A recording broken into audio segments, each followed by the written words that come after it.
Now it's time to introduce the speakers for our next session, which is Green Business, Planet, and Profit.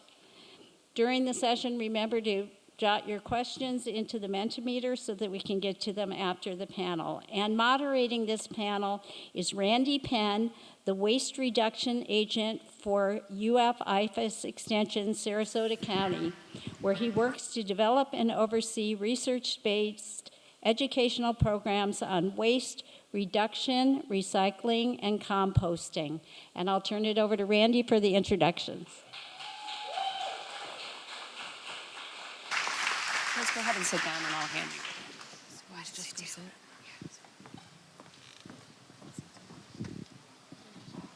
Yep.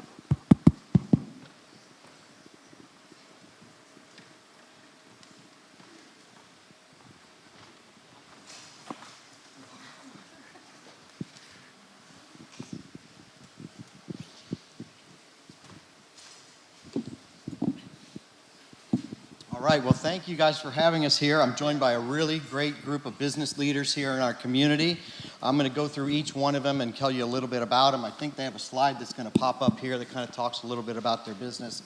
So let's get into it. First here we have, joining at the session, we have Alyson Zildjian. She is a, yes. Yeah, so Alyson is a Johnson & Wales University graduate who also studied in Switzerland. She's worked in the hospitality industry for more than 4 decades. A lot of you know her as Chef Alyson, right? She catered a lot of these events here over the years, did a great job with that. She now is the owner of Zildjian Consulting, and we'll talk a little bit about that as we go through, which is the focus is to empower organizations and embrace sustainability as an ethical imperative and a strategic advantage that builds brand loyalty and increases revenue. So, welcome. All right, so next we have joining us is Bia Antunes. And Bia is the founder and chief executive officer of Bia Candle Company. It's a manufacturer and retailer of luxury scented candles since 2019. The Bia Candle Company is a sustainable and ecologically conscious business that uses no water, no plastic, which I love, and minimal electricity. Bia believes the importance of recycling and using recycled material, and she believes a reduction in our consumption behavior is key to reducing waste. Thanks for being here. Next, we have Stephen Pajevic. Stephen is the co-owner and chief executive of Crystal Clean Green Cleaning, a Sarasota-based residential cleaning company with a commitment to sustainability, employee wellness, and community impact. Since 2012, Crystal Clean has diverted nearly 8 metric tons of waste from landfills through smart systems, source reduction, eco-conscious operations, and has received many sustainability and environmental honors. And lastly, we have Wendy Schnapp. And Wendy is the regional manager of Sarasota Bay Explorers, LaBarge Tropical Cruises, and Tarpon Bay Explorers. Wendy has a passion to teach the public and understand and appreciate and conserve our precious natural resources. She has led eco-tours in Southwest Florida for more than 25 years and co-founded the Florida Society for Ethical Ecotourism. So just big round of applause for all our folks here. Yeah, now I know the Mentimeter is set up, so kind of put your questions in there for the panel. We'll be doing that kind of at the end. And just a quick thing about me, one of the things I've been doing, since 2012 myself, is I oversee the Green Business Partnership that Sarasota County has. It's a program that IFAS partners with our county solid waste department in. And over the years, I've worked with businesses that are small at-home businesses all the way up to large corporations with several hundred employees. And they're all different. It's hard to always put them in the same box. They all have different kind of outputs, different kind of materials they produce and things that they do. So it's going to be great to hear from this panel and hear the different things that they do and how they manage their different issues that they kind of come up with. So we're going to go with the theme that we have today, which is then, now, and next, right? So let's start with then. Let's kind of look back. And let's start with you, Alyson, and kind of let's travel back in time here. Let's start to think about when you started your business and some of the things that you wanted to implement to be more sustainable and environmentally conscious. Thank you. So I started Zildjian Catering in 2009, and as the company grew, I noticed we were having a lot of waste. So in the hospitality industry, we actually produce the largest amount of food waste there is. And so being an environmentalist for many years, I started noticing like, okay, I have a lot of food scraps, what am I gonna do with that? Composting. So I started self-educating about composting, and obviously the soil in Sarasota coming from the north is different, so I wanted my soil to be more enriched. So I started a composting system and learning more about that. And so that's when I started even digging deeper as to reducing waste, and then supporting local farmers, and just really looking at how I could reduce our impact as a business on everything that we were doing in our organization. And then I found Randy and looked at becoming a green business. So it took a couple of years, but yeah, about 2014, I think, we became a green business partner with Sarasota County. But it was all through, just wanting to really reduce our impact and make a difference in the community. Yeah, great. So yeah, you do a lot with food waste, which I really appreciate. Shameless plug here, we are composting at this event, so do your best to kind of separate out your food waste as we go through. But Wendy, I just met you a couple months ago. I think we all know the LaBarge tours, right? Has anyone been out on the tours before? So I was really pleasantly surprised to hear about your journey and how you got started with both LaBarge and your ecotourism with some of your waste reduction strategies and things that you've implemented. Thank you. So we actually were originally Sarasota Bay Explorers. How about, have any of you been on those? Yes? Okay, a handful. So Sarasota Bay Explorers is our flagship eco tour, and the business was started back in 1996 by our founders who were my parents and my business partners. They've both passed, but that was Winston and Barbara Spurgeon. So some of you who have been in the area for a long time would know them. Thank you, John. So they started the business in 96, and what they were doing was seeking a better way to provide environmental education at a higher level. And so they sought out getting a permit from the FWC. So we are very limited folks that are able to trawl and bring up, animals on the boat for educational purposes, and we follow very strict procedures and codes for that. And then they approached Moat Marine and got a partnership agreement. So we have been working in partnership with Moat for 29 years. Shortly following that, the same couple purchased the LaBarge Tropical Cruises and added the eco tours to that. So now, during the day, we offer dolphin watch programs and sightseeing programs. All the programs on both boats are offered by biologists, so we're all biologists by background, environmental science, conservationists. We have to have degrees in something of that nature to be able to lead the tour, so we're held to a very high standard of that. And then we grew and formed Tarpon Bay Explorers, which is not on the slide because it's not in Sarasota, so I didn't put it on there. But we were able to win the contract. It's a federal contract down at Ding Darling Wildlife Refuge. Anybody been there down on Sanibel? Yes, so we have been the concessionaire for Ding Darling, which is actually, until Hurricane Ian, was the most visited wildlife refuge in the country, and we're working to get back to that point. But to be able to provide sustainable tourism in such an important area to conserve. So we won that contract based on what we were doing here, and now all three businesses are going strong. Tarpon Bay working its way back up to strong again. Outstanding, yeah. So Steve, you baked the word green right into the name of your business. So I think you put some pressure on yourself right off the bat. So tell me some of the things you started with and what that kind of thought process was to say we're going to be a green cleaning company. What does that mean? Certainly, it's right up front and center in the name. We started this with zero. I lie. We had a need. We needed extra money. The missus was on bed rest, and we were anticipating another wonderful baby coming into our lives. We needed extra money, and we're thinking cleaning. Why green is because now we're having a little one coming into our house. Do we want these chemicals? Do we want these harsh items, the dust and the pollen and the particles in the air? So we thought if we were going to have a cleaning business, or if we were to have one visit us, just as when we visit other homes, we would like that to be green. Our understanding of green has changed in our 14 years, but in that it started with the products that we use. We didn't know. We went out and had a $100 gift card is how we started the business. It was a Christmas gift from one of our family, and we took that gift card to Walmart, and we purchased the items that we needed to start our cleaning business. Was it the right set of green items or organic items? No, but it was a start, and that's what started. It was really out of a need that we had for ourselves. That's awesome. I love it. And so, Bia, I met you. You were starting up your business a handful of years ago. You were in a small kind of warehouse area. You were producing a lot of boxes, a lot of waste, things like that, and you were really concerned about it. So kind of take me through kind of your thoughts and feelings when you were getting your business going. Because often green kind of gets put onto the back. You know, there's all these other things you got to do. You got to sell your products. You got to raise revenue. You got payroll and all these other things kind of coming in. But I know you were really thinking about it right at the beginning. I could tell you were passionate about it from the minute I walked into your business. Yeah, when I was developing product, most candles, we produce candles here in the Rosemary District, most candles come in a box, and that box ends up in a dumpster. And that box just serves a purpose from store to home, that transport.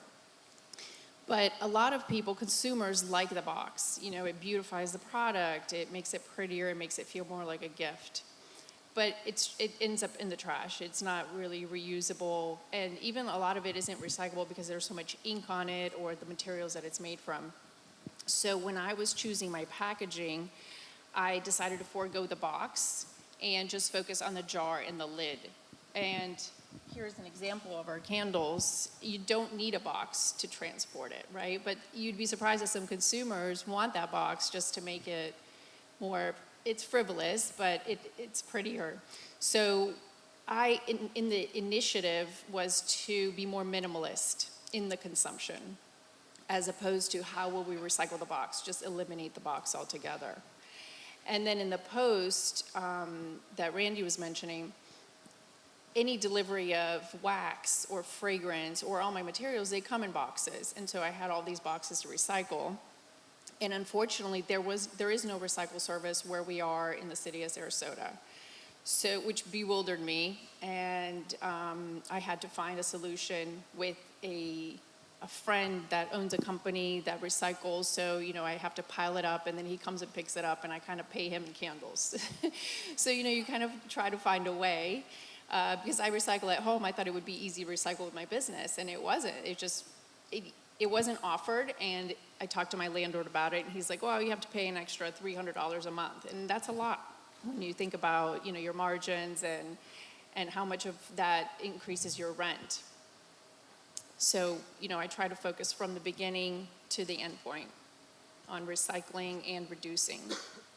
Yeah, so, you know, being with the Green Business Partnership, I get a chance to go out and visit a lot of businesses, and that's a real common through line I see when I visit businesses is they don't have the recycling set up. Oland, who's with the Sarasota County, will like me saying that it's required for the county businesses to have landfill pickup and recycling in Sarasota County, but it's not always feasible, right? Maybe you're leasing a place and they don't have it. And so you have to come up with some creative solutions sometimes to do that, or look to work with your partners to do that. But it's something I see all the time. I always encourage you to talk to the landlords when doing that, but oftentimes, you know, it is at an added cost to that. So that was then. I keep dropping my papers. I'm out of control here. So that was then, but let's think about now, right? Every year I go in and I update our green business kind of application we go through. And I was looking at it this week, and it's amazing how things have changed in the green space, which is a good thing. You know, we've learned about all the green building today, but think about lighting.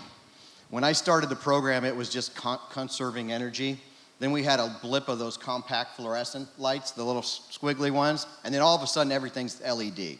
So now we're really kind of moved, and that's evolved. So I have to kind of pull some of those questions out. Technology is a big part of what we do too. Back in 2006 through 2012, it was kind of a real novel thing if you used an electronic payroll. You know, I'm kind of dating myself here. Now everyone does that, right? Uses technology. So much of the program has evolved and changed over the years. So thinking about that, you know, what are some of the things that you're doing now that you're really proud of? And I'll open it up to anyone who kind of wants to comment on this. What are some of the big programs and initiatives you have going and you want to really highlight? I'll go ahead. So we're in a transition phase with all of our businesses. As you know, Hurricane Ian was a huge impact down on Sanibel. So we're recovering from that and dealing with that. And that has also brought me up here more because I was really more focused in Lee County, now back to Sarasota County. And so that has put me in front of our sustainable initiatives with the businesses. Also with the storms last year, we lost our office. So our office was at Moat. Now we have our own office space, which is right at the corner of 41 and Bay Vista. So as we are learning to be in that office, we are working on our environmental initiatives. And as you know, I'm going to be applying for that green certification for both our businesses in the next few months. So we're working on that, and it's been great. I got asked to be on this panel, and it really brought that more to my focus for that. We also just this year hired a conservation-specific admin person so that we can focus on sustainable practices, and we're really just working on that in both the businesses and at our new office. Well, I know, Alyson, you're shifting to consulting now and helping businesses with their marketing and profit lines and things like that. So what are some of the things and trends you're seeing related to that? Well, two of the things I did was join the boards of Community Harvest SRQ and Sunshine Community Compost so that I could actually see what the issues are in our community. I found that one of the big things we'll be working on is policy change because right now food waste or food scraps are can't be moved around in our county. And I definitely see, well, we'll talk about it in the future, but my dream would be curbside composting. But right now is just educating organizations, nonprofits, companies for several things is when we're doing events that we're reducing our impact on the areas that we're having our events and educating people on how to really just adopt the green mindset. That's really the key thing, the first thing. When people say, well, what can I do? I said, well, you don't really have to do anything specifically except for think about your life and how you operate and starting to adopt that green mindset in your everyday being, from reducing your plastics, getting away from single-serve water bottles, just anything that you can do, taking your own containers to the restaurants with you when you have leftovers, just little different things. So I speak and talk about that, and especially in the catering industry. I've gone out and talked to the industry about adopting those green initiatives, getting brand loyalty, and also increasing your revenues in the long run. So really educating is really what I think we all are here for and understand. Yeah, that one thing about with your consulting is marketing and attracting new clients, new business. Mm-hmm. And I want to ask Bia that, with your changes, you mentioned the box. Did that cause trouble on the shelves? Did people, with purchasing it and things like that, did that come into play, some of the marketing that you did? So I think the boxes on shelves doesn't make a difference in my case because I have the lid on the jar and so it protects the candle itself. And people have more access to it. And screw it, everybody wants to smell the candle, right? So they don't have to go through the box. That's why I also think the box is unnecessary, right? With me, one of the main challenges I have is packaging, especially for shipping. Plastic is still the cheapest, so I spend more money on compostable biofill. The boxes are all recycled and recyclable. But you'd be surprised at craft envelopes or padded envelopes that are craft, they're a lot more expensive. So you're taking this initiative to be more sustainable and help the greater community, but you're actually paying more for it. Yeah, that's certainly a challenge to kind of overcome. I know in your write-up, you said you were diverting and starting to track some metrics on diverting waste. Is that a program that you're commonly doing every year, or how's that work? It is something that we, from the beginning, and our reduce, reuse, and recycle measurements before I really knew what sustainability meant. That is how I tracked my reduce, reuse, and recycle. What was the cardboard? What was the amount of items prevented from going into the landfill? Now, I used, like possibly many of us in this room, I plugged my data. I had certain sets throughout the years, maybe skip a few years, and then another data set. I logged into ChatGPT, and I plugged in my data points, and I said, would you be so kind, and other nice prompts, to let me know what was the total impact on our recycling programs. And it carried over my last data set. So if I had one in 2023, that was the number it repeated to me. And I thought, that can't be our only impact. This continues to grow and to go. So I had to consider that these things happen exponentially and understand that when we prevent items going to the landfill, it's not that we just prevented them then, is that we continue to prevent them that day. And then ultimately, as we move forward, our plans and our processes are now placed where we can save up to 7.5, nearly 8 tons. And I keep that number growing. We didn't go through that much, but we prevented it. And we have to keep our eyes on that prize, and it continues to motivate us. How can we grow that number? What other things can we do? If it was at that, if I stopped at 5 tons, I would have been like, well, that was it. That was it. But we continue moving forward. That part. I love it. It's so important to track and measure so you know where you're at in business. I have to give Wendy a full confession here. Number one, I've never been on the LaBarge tour. And when they told me she was going to be on the panel, I was like, I thought of the umbrellas in single-use plastic cups blowing into the bay. I won't lie. So when we got talking, I was very, very surprised to hear about your current waste reduction and recycling program. So please tell everyone. It's awesome. Thank you. I was asked to be on the panel because I represent Sarasota Bay Explorers, which, again, if you haven't been on that boat, the girls right in the back there, they're wave. There's Bree and Amanda. We are an exhibitor also today. So please come out and take a brochure, or better yet, be environmental, take a picture of our QR code so you remember to come visit us.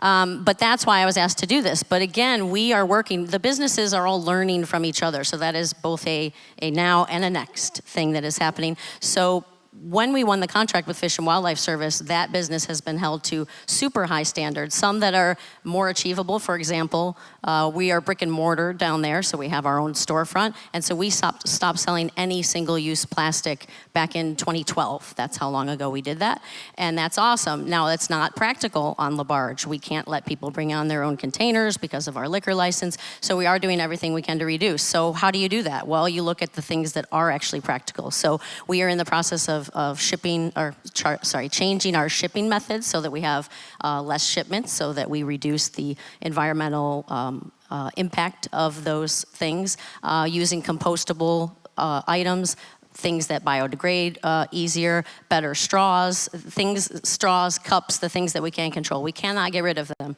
not possible on LaBarge, but we can reduce their environmental impact. So we're working on those things. And so, yes, LaBarge is the most challenging of the three for sure. But as a biologist and an environmentalist myself, which, by the way, I am the only person who rode my bike here today. Why are there no more bikes in that rack? But as a leader in that, I am really working on that. Thank you.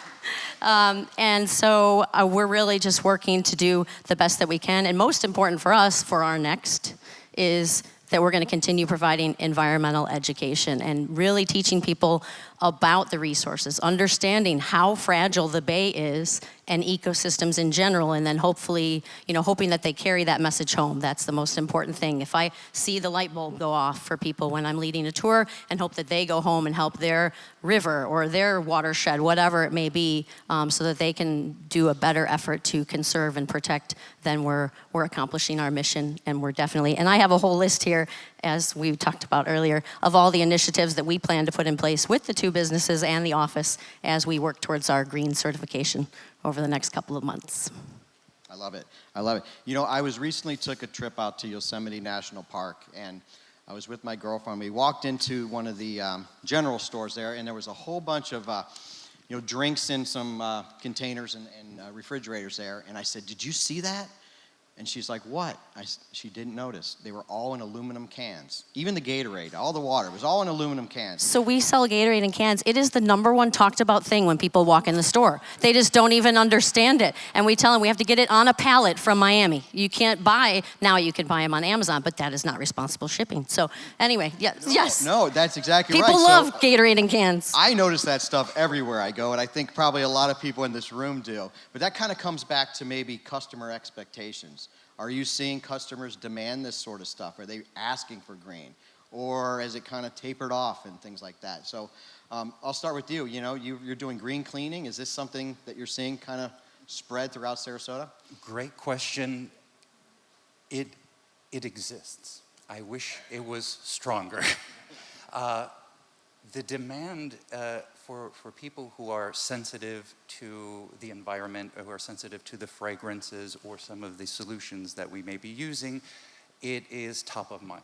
And sustainability, we are using it as, here's why you should consider us. Here's why you should listen to us. This is what we're screaming from the top of the hill, why we are different since day one. And it's not something that we charge more for. Like a lot of competitors, this sounds great as far as a marketing standpoint. It's an extra 20% if you'd like to do this. I would rather take the 20% and apply it to the people. Take that profit and put it in the people, and then the planet, and focus on the 3 Ps in this instance rather than my 3 Rs that I knew in a previous lifetime. To answer it, I wish it was stronger. We do it for ourselves, is the answer. And we hope that we inspire other businesses to follow suit, and also consumers to realize that it's important to a business, maybe shouldn't be important to ourselves as well. And that's really one of the things that we're trying to promote, that we can change that paradigm, at least for this business, for the cleaning business, where you would think it's in our name, green. Here is what's going to attract. And very few people ask anything about our sustainability. So I throw it in their faces. Here's what we do. Please tell others. And that's the way I'd like to spread that word out. But I'd like more. I think everybody in this room would like to see more. Not even just a little bit. But this is like-minded people talking about like-minded things. Let's see that grow. Let's do our thing, right?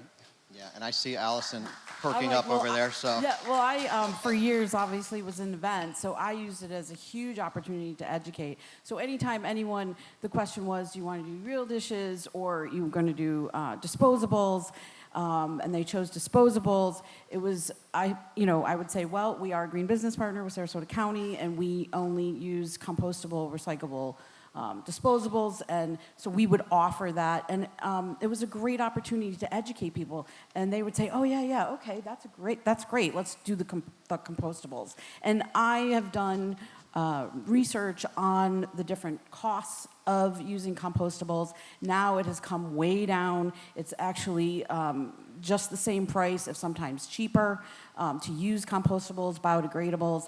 But yeah, I found that my clients were excited about it. And then that we got to teach them something, and that they were able to, just be really excited at their events and kind of promote that. And then obviously as a business owner, that was part of our marketing.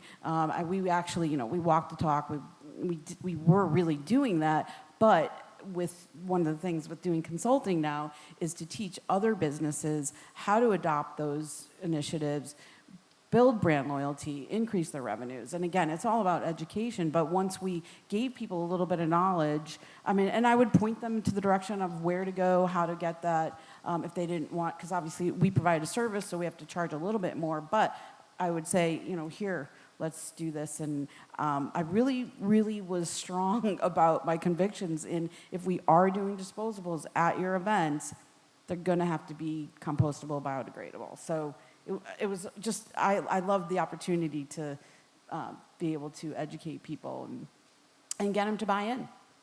Yeah. Okay, so we have then, we have now. What's next, right? Where are we going with this? Is your journey over, or is it still just beginning? Everyone starts at a different point. A lot of the businesses I go to, some can be just doing everything green and recycling and composting, all these things. And other times I'll get a call at a small office and say, Randy, we just want to try to recycle here. No one's participating. So everyone's at a different point along this kind of journey as you go through.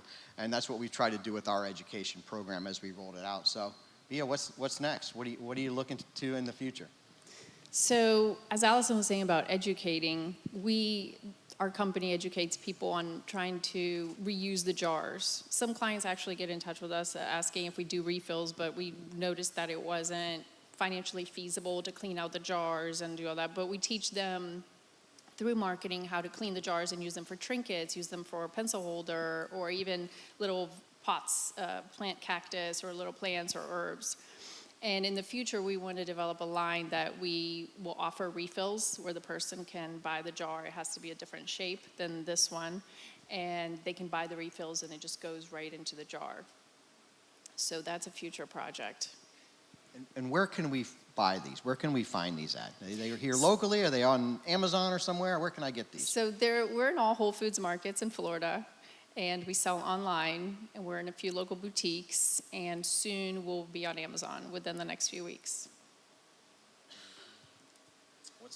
What's next for Eco Tours in LaBarge? Well, I kind of jumped ahead, didn't I know I? you go, So but I already you talked can- about that. But you can talk about the my big thing program is a we little have bit a big 6-month plan. So we plan to be, apply for it and get our green business certification before those 6 months is up.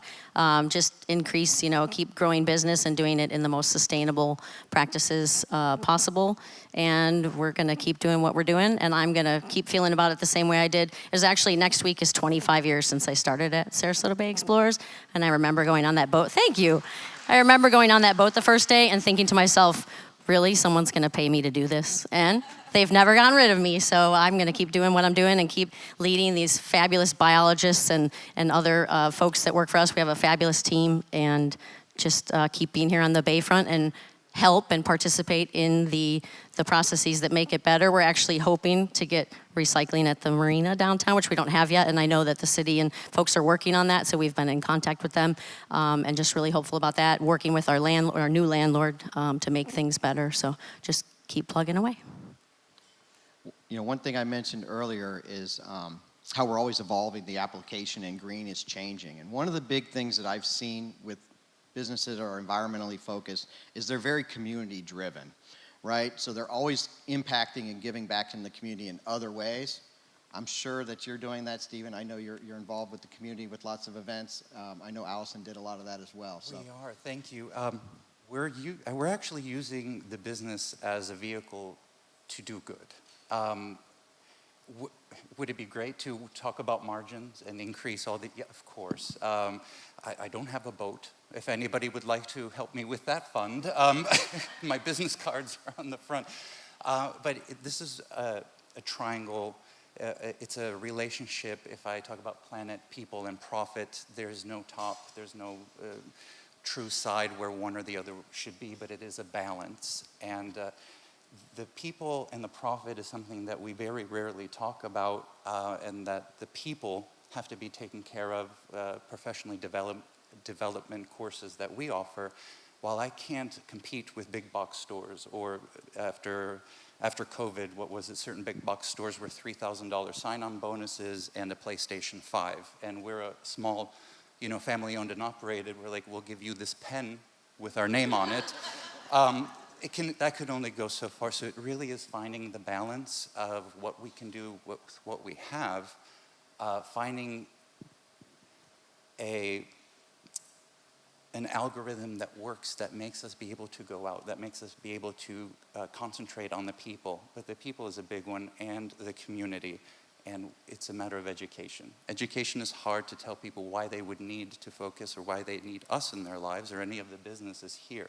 It's a hard thing. But through word of mouth and through people, again, through like-minded events like this, we can help each other out, ultimately. And that would be the next thing, through community, which we're doing now, and the people that are within our businesses, to have them be our great ambassadors, not just about our product or service, but about the great things we do in the community and for the environment and for the people that are on the teams as well.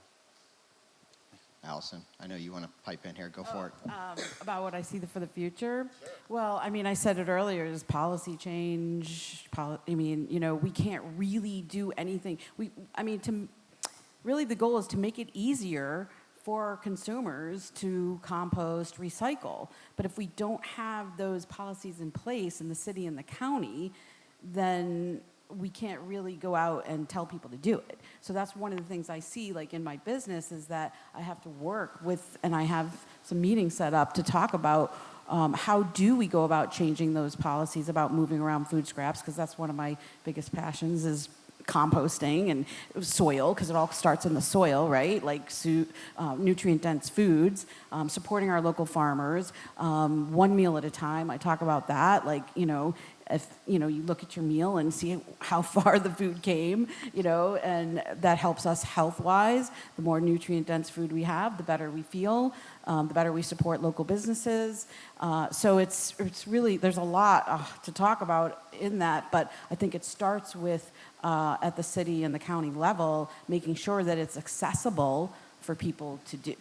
And so then we can go from there. But I also am working with dietitian, nutritionists, and with their clients, and again, educating them about what their meals are looking like, and cooking more seasonally, you know, with the farms and what's available. So that's a big part of, because I'm a foodie, is making sure that people are also learning about what's available and what they should eat now. Not, you know, we're not eating watermelon in January, you know, and if you are, it's available, because we live in the United States, you can have anything, but, you know, it's all about, you know, your health and well-being, and being more aware all around.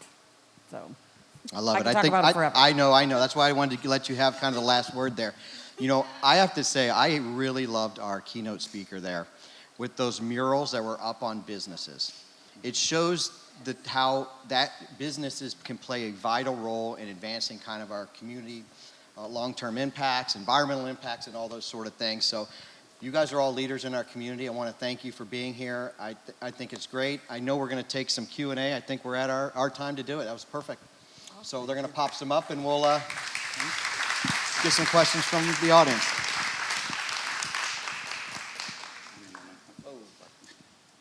All right. Are these the right ones? How is extreme heat affecting our going to Sarasota businesses? Okay, hold on. I will attempt to answer. No.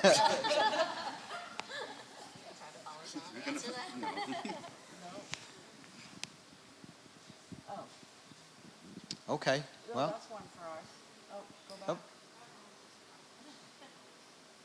No, you could probably answer that. Yeah. I don't know, it's giving me a headache looking back there. I have to say, it was really exciting to meet all these folks and being asked to do this. But Alyson, especially, it's so exciting that you're where you are and just, you know, building your consulting business now. I just think that's awesome that you've taken that next step, and how rewarding that's going to be for you to see the people who were your clients and help them do better. And you've all been inspiring, but I just want to say that that's awesome. So thanks. Well, that's what got me up in the morning. You know, no, making a difference in someone's life every day by what we do, what we were serving. You know, that's kind of what motivated me, you know, to continue. Plus, you know, just knowing about the food that we put in our body and how it affects us, and especially using local, seasonal, you know, makes a difference. So are we? We're still working on it, huh? We got to fill time, stretch it out. No, but I want to say it is one of the great things with my job is I get to go into each one of these businesses and see the great work that they're doing. I can tell almost immediately when I walk in, because the passion comes out. It starts off maybe a little awkward. Hey, what are we doing today? We're showing you around the place, and it turns quickly into, let me show you all the great things I'm doing, how I'm repackaging, doing waste reduction projects, talking with our clients, changing our products and things like that. And then you get us on your advisory boards too, your committees. That's right. Okay, here we go. All right, this is for Alyson. What are some of the biggest misconceptions you encounter with eco-friendly food service? And what does that mean? What does that actually mean? So, what is the biggest misconceptions? Well, living in Florida, you know, we have only certain things can grow at a certain time. So, maybe the misconception is that it's going to cost more. I think that people think that if they go organic, that or they're more eco-friendly, that it costs more. And I was here to say, no, it doesn't. It actually, you know, can cost you less, because we're not paying for food to come from farther away and shipping. And so I would say, yeah, that it has to cost more. And that's one of the reasons why I started doing the consulting, is because I want to get rid of that misconception that that more businesses aren't adopting green initiatives because they think it's going to cost more, or that people don't care. But I do think people care once they learn about why they should adopt those practices. So, May I add that we also have different definitions of what eco-friendly and That's true. ecocentric and sustainable are. right. It's not just saying, oh, I have one item that I use that's, organic. It's more than that, right? It's the mindset of reducing plastics, reducing water waste, all of that, energy, and yeah. All right, we have one for Bia. Have you considered soliciting packaging materials from customers as a cost savings and reuse initiative? So some local consumers have actually come by and brought boxes with the biofill in it. And people that, you'd be surprised, there's some people that have put in 30 orders. I've never even put in 30 orders for anything. But they've put in so many orders over the years, and then they keep the boxes with the biofill, even though it's compostable. It dissolves in water, but then people wonder, and I also wonder, when you dissolve it in water, what does that do to the water system? Nobody knows, or is not telling us. So some people have come by, locals, and they'll bring the boxes and the biofill, and we will reuse it. It saves a little bit of money, but yeah, I think we would need more of it. And when you think about it, if somebody lives in Gator Creek and they order candles, by the time they drive the boxes to our warehouse in Rosemary, there's also that carbon footprint of driving, of spending gas, of spending energy and time to save, a few dollars.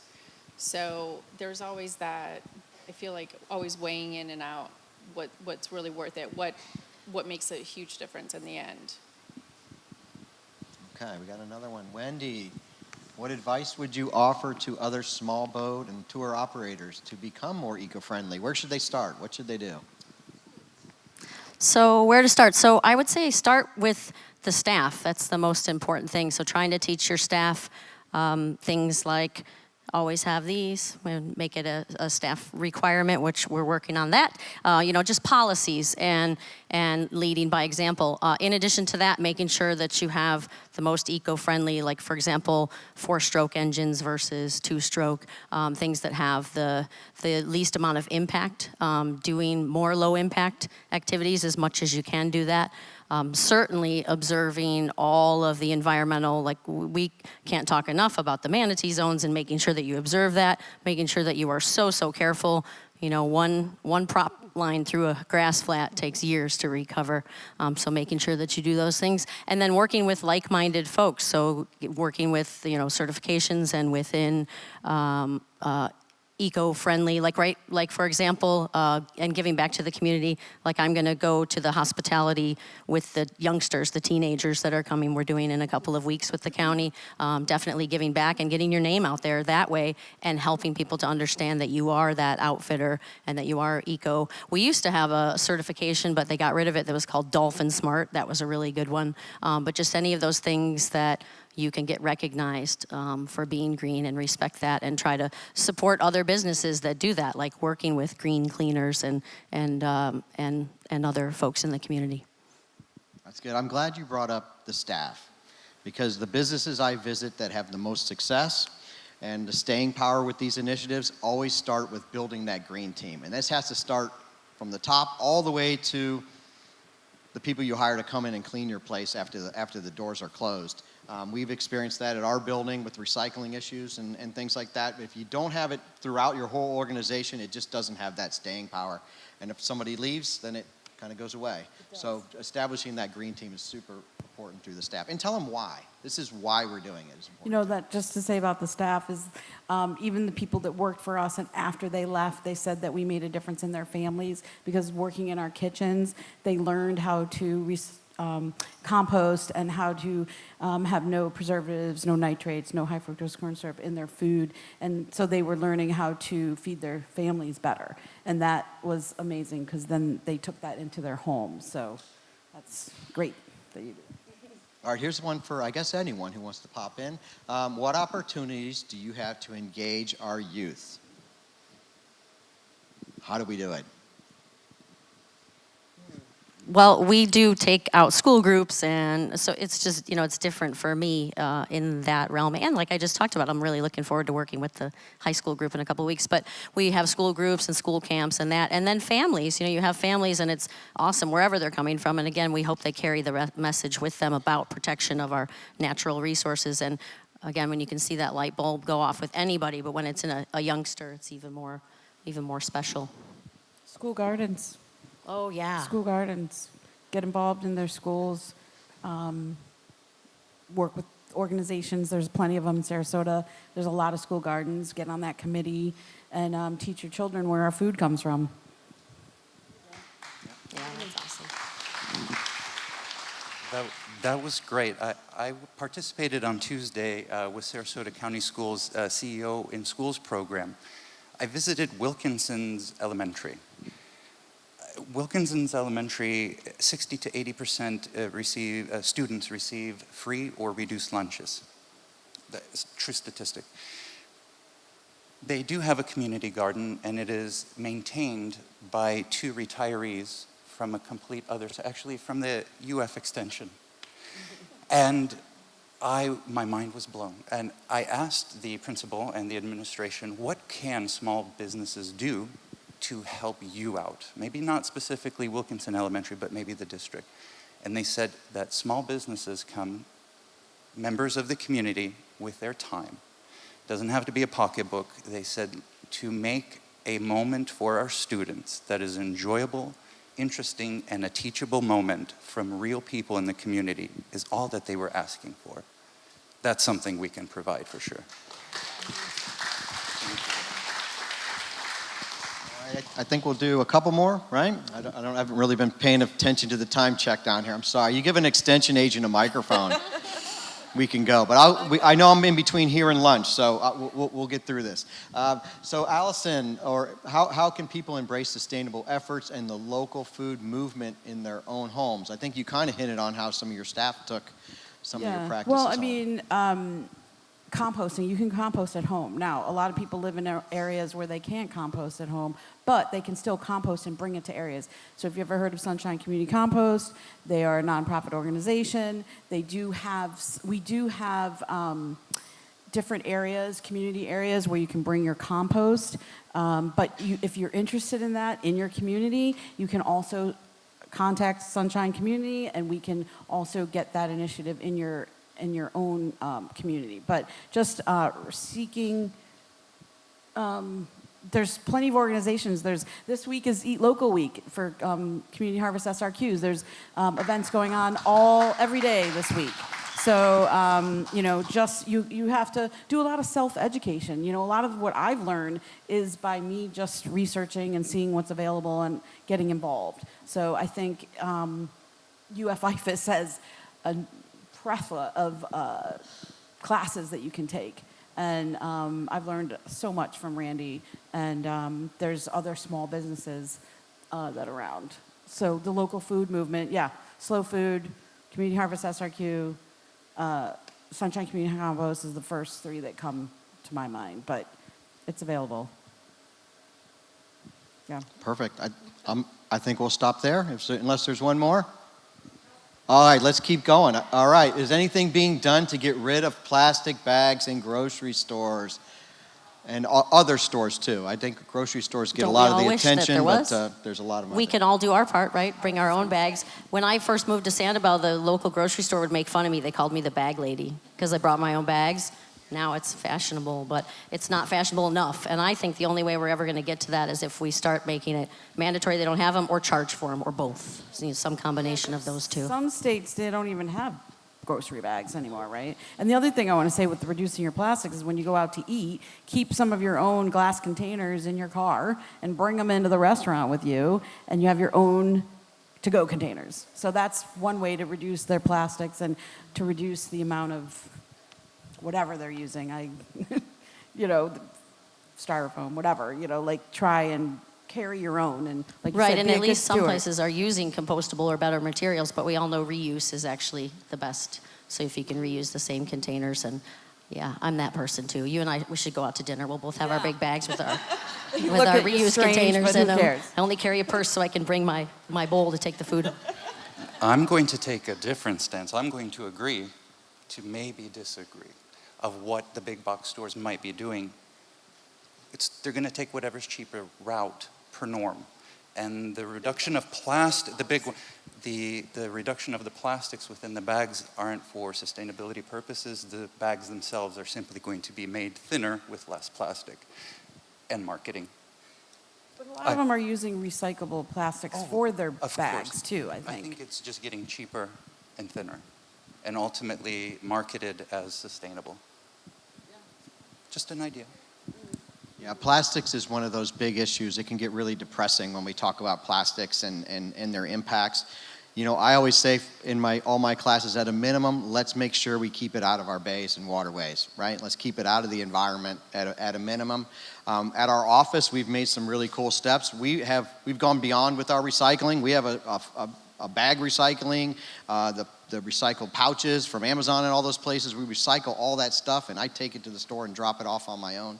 So there's little things you can do at your businesses to kind of have an impact, and maybe that trickles back to people at home as well. But it doesn't seem like they're going away, but the best we can do is, you know, try to reduce the amount, eliminate those, but keep them out of our waterway at a very minimum, because it never goes away. It just gets smaller and smaller and smaller until we can't see it anymore. Time's up. I see the sign. Time's up. Thank you guys. Thanks to this panel. This is super fun.